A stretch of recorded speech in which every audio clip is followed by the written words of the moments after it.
بسم اللہ الرحمن الرحیم۔ السلام علیکم، کیسے ہیں پیارے ساتھیوں؟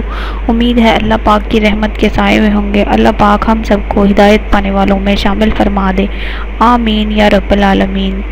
آج جو درود پاک کی فضیلت اور وظائف میں اس کو کس طرح پڑھتے ہیں میں وہ لے کر آئی ہوں، بے حد کارآمد اور مفید ہے۔ ویسے تو آپ سب نے سنا ہوگا، لیکن آج میں آپ کو بتاؤں گی کہ آپ اس سے کیسے فیض یاب ہو سکتے ہیں، کیسے فائدہ حاصل کر سکتے ہیں۔ ہم اس کو اپنے روزمرہ معاملات میں پڑھ کے اپنے معمولات زندگی کو کتنا آسان بنا سکتے ہیں، اور اللہ پاک کے پاس ہم کتنے مقبول و معروف ہو سکتے ہیں، اور کتنی رحمتیں ہم پہ نازل ہو سکتی ہیں۔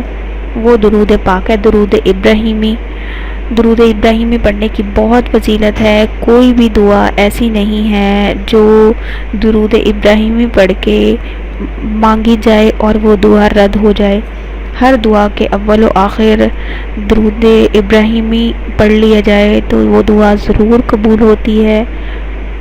آپ نے دیکھا ہوگا کہ ہر وظائف کے اول و آخر درود شریف بتایا جاتا ہے کہ آپ نے درود ابراہیمی پڑھنا ہے، 11 مرتبہ پڑھنا ہے، 3 مرتبہ پڑھنا ہے، آپ کو ایک تعداد بتائی جاتی ہے۔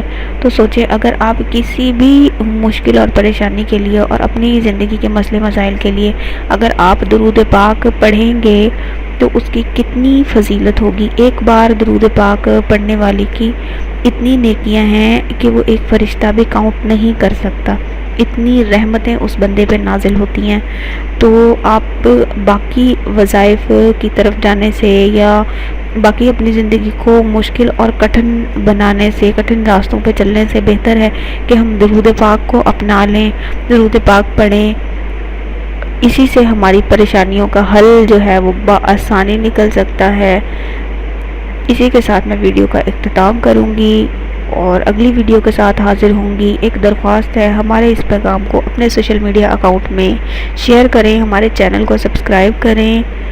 اگلی ویڈیو میں حاضر ہوں گی، تب تک کے لیے اللہ حافظ۔